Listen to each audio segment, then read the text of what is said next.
Bapak Haji Ganjar Pranowo SH MIP adalah Gubernur Jawa Tengah yang menjabat 2 periode sejak 23 Agustus 2013. Sebelumnya, ia merupakan anggota Dewan Perwakilan Rakyat dari fraksi PDI Perjuangan periode 2004, 2009, dan 2009 sampai dengan 2013. Selain itu, Bapak Ganjar juga menjabat sebagai Ketua Umum Kagama periode 2014 sampai dengan 2019. Beliau lahir di Karanganyar tanggal 28 Oktober 1968. Di tahun 2019, Gubernur Jawa Tengah menerima penghargaan predikat A yang diraih Pemprov Jawa Tengah pada sistem akuntabilitas kinerja instansi pemerintah. Penghargaan tersebut diberikan langsung oleh Menteri Pendayagunaan Aparatur Negara dan Reformasi Birokrasi, Bapak Cahyokumolo di Ballroom Hotel Tentrem, Yogyakarta.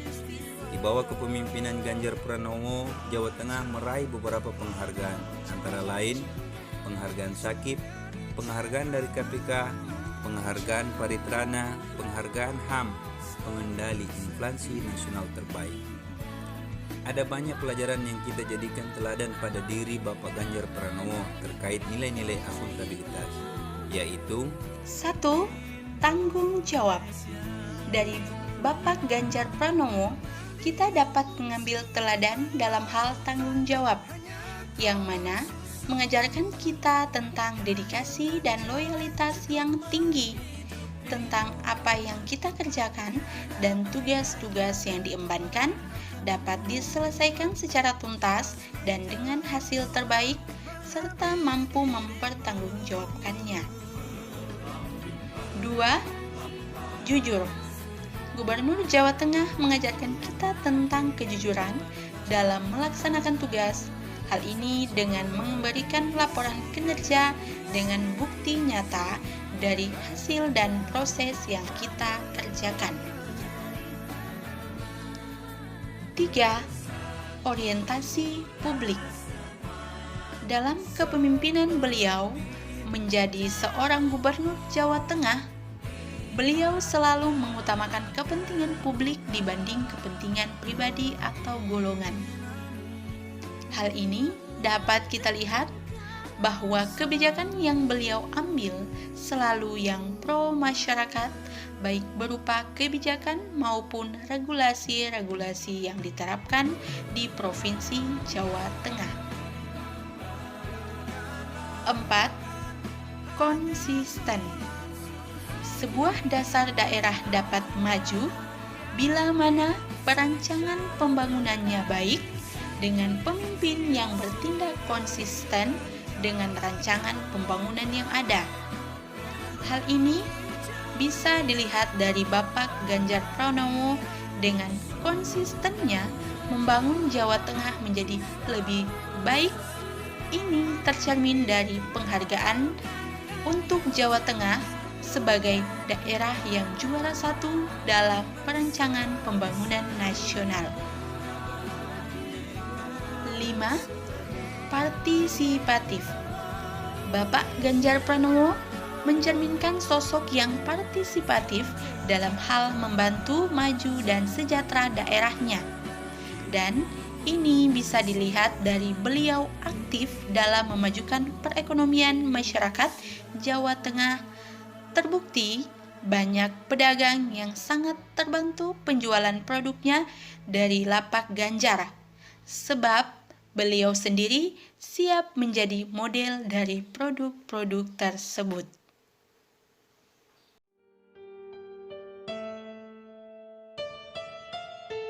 Berikut ini adalah tokoh yang menggambarkan nilai nasionalisme. Baharudin Yusuf Habibie atau akrab disapa B.J. Habibie. Lahir di Parepare, Sulawesi Selatan pada 25 Juni 1936. Merupakan putra dari pasangan Alwi Abdul Jalil Habibie dan R.A. Tuti Marini Puspowardojo. Pada 1950, Habibie menuntut ilmu di Government Middlebury School di Bandung.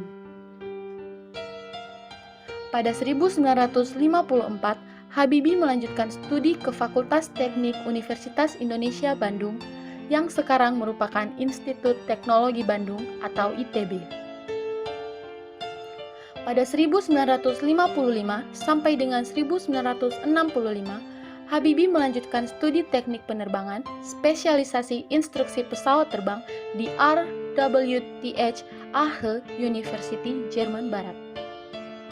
Beberapa keputusan B.J. Habibie yang merupakan implementasi nilai nasionalisme. B.J. Habibie dikenal dengan kecerdasannya. Beliau mendapat tawaran untuk pindah kewarganegaraan menjadi warga negara Jerman, namun beliau menolak dan tetap mempertahankan kewarganegaraan Indonesia. Pada saat Presiden Soeharto meminta beliau kembali ke Indonesia, beliau melepas jabatan tingginya di MBB Hamburg dan kemudian menjabat sebagai Menteri Negara Riset dan Teknologi atau Menristek sejak 1978 hingga 1998. Dalam kutipan buku Habibie Ainun, beliau berkata, "Sekalipun menjadi warga negara Jerman, kalau suatu saat tanah airku memanggil, maka paspor Jerman akan saya robek dan akan pulang ke Indonesia." B.J. Habibie merupakan Presiden ketiga Republik Indonesia pada 21 Mei 1998 hingga 20 Oktober 1999. Kebebasan pers lahir di masa pemerintahan Habibie dengan terbitnya Undang-Undang Nomor 40 Tahun 1999 tentang pers yang bertujuan untuk meningkatkan kualitas demokrasi di Indonesia. Selain itu, di masa pemerintahannya, B.J. Habibie melaksanakan pemilu tahun 1999 yang merupakan pemilu demokratis pertama pasca Orde Baru dengan asas langsung, umum, bebas, rahasia, jujur, dan adil atau luber jurdil. Dan masih banyak lagi implementasi nasionalisme yang dilakukan B.J. Habibie semasa hidupnya. Hingga pada tanggal 11 September 2019, B.J. Habibie meninggal dunia di RSPAD Gatot Subroto. Demikian B.J. Habibie sebagai tokoh nasionalisme Indonesia.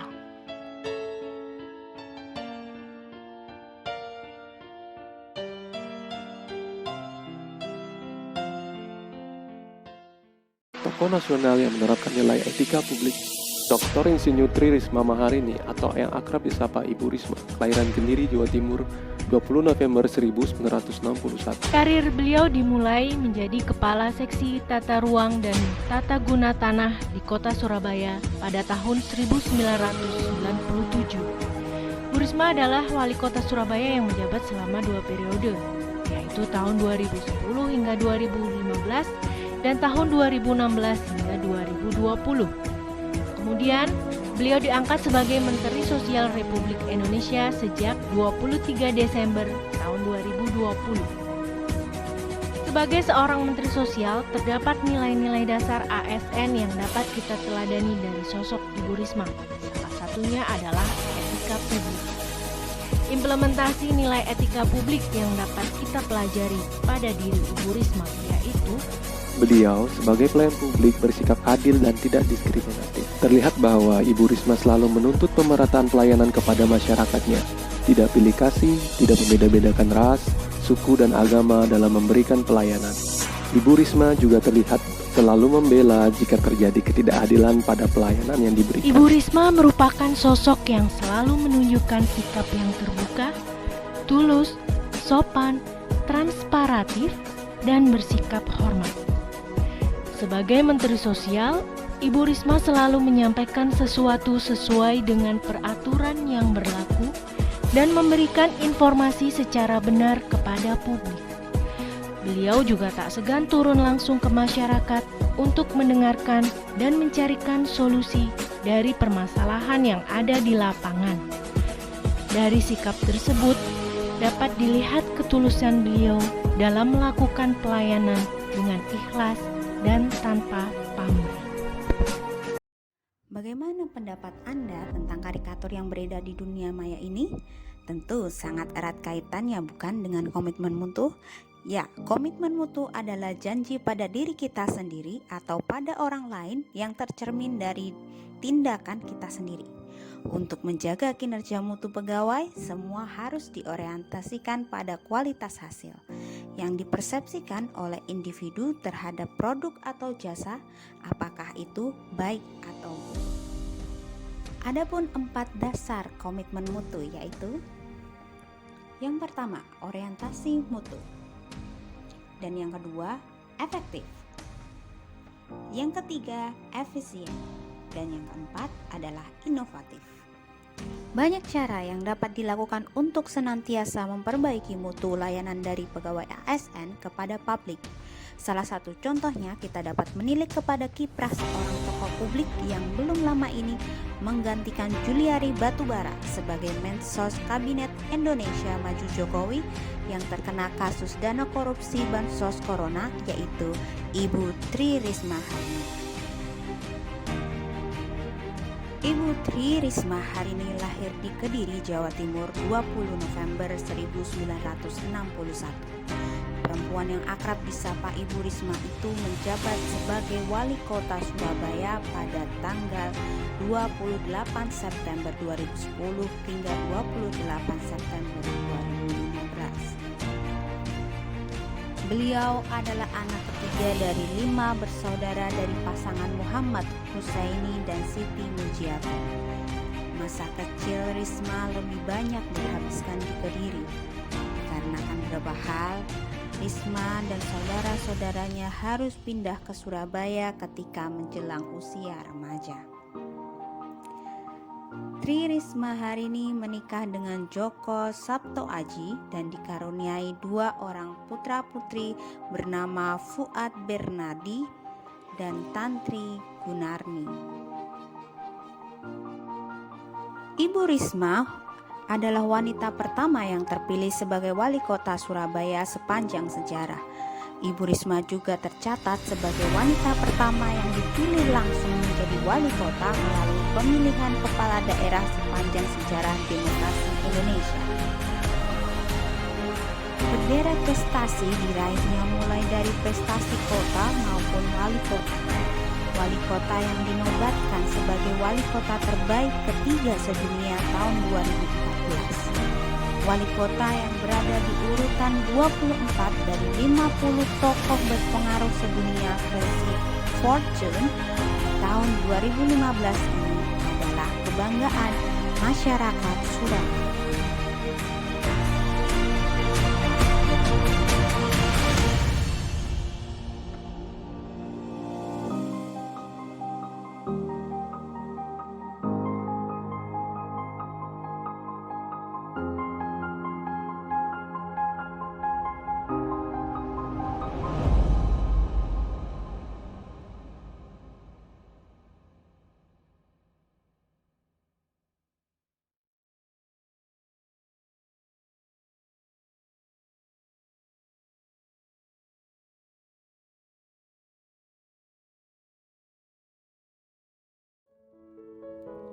Berdasarkan Undang-Undang Nomor 31 Tahun 1999, korupsi adalah tindakan setiap orang yang secara melawan hukum melakukan perbuatan memperkaya diri sendiri atau orang lain atau suatu korporasi yang dapat merugikan keuangan negara atau perekonomian negara. Indonesia masih menghadapi tantangan panjang dalam perjuangan memberantas korupsi. Berbagai kasus terus bermunculan meski penegakan hukum terhadap koruptor juga semakin digalakan. Didirikannya Komisi Pemberantasan Korupsi sejak tahun 2003 telah membuka banyak skandal korupsi yang melibatkan pejabat tinggi negara. Salah satunya korupsi dana bantuan sosial yang sangat menghebohkan beberapa waktu lalu yang dilakukan oleh orang nomor 1 di Kementerian Sosial itu sendiri. Diperkirakan puluhan miliar masuk ke kantong Menteri Sosial tersebut. Mirisnya, di saat masyarakat dipusingkan dengan bencana wabah yang sangat memilukan, Menteri Sosial Juliari Peter Batubara malah memanfaatkan momen tersebut untuk mengeruk keuntungan yang tidak tanggung-tanggung jumlahnya. Jadi teman-teman, tidak patut dicontohkan. Banyak cara yang dapat dilakukan untuk menanamkan nilai-nilai anti korupsi sejak dini. Salah satu di antaranya dengan cara meneladani kisah tokoh Indonesia yang menerapkan nilai-nilai anti korupsi selama hidupnya. Simaklah dengan sungguh-sungguh kisah tokoh anti korupsi Indonesia berikut ini. Hugeng Imam Santoso dikenal sebagai polisi dengan pribadi yang jujur, sederhana, dan pantang terima pemberian hanya karena jabatan. Lulus dari PT IKA tahun 1952 dengan penempatan pertama di Jawa Timur. Tugas keduanya sebagai Kepala Reskrim di Sumatera Utara yang merupakan ujian berat baginya karena daerah itu terkenal dengan segala jenis penyeludupan. Hugeng disambut dengan pemberian rumah pribadi dan mobil yang telah disediakan beberapa tukang judi, tetapi dia menolaknya dan memilih tinggal di hotel sebelum mendapatkan rumah dinas. Sikapnya itu menggemparkan seluruh kota Medan kala itu. Dari Medan, Hugeng kembali ke Jakarta dan ditugaskan Presiden Soekarno sebagai Dirjen Imigrasi.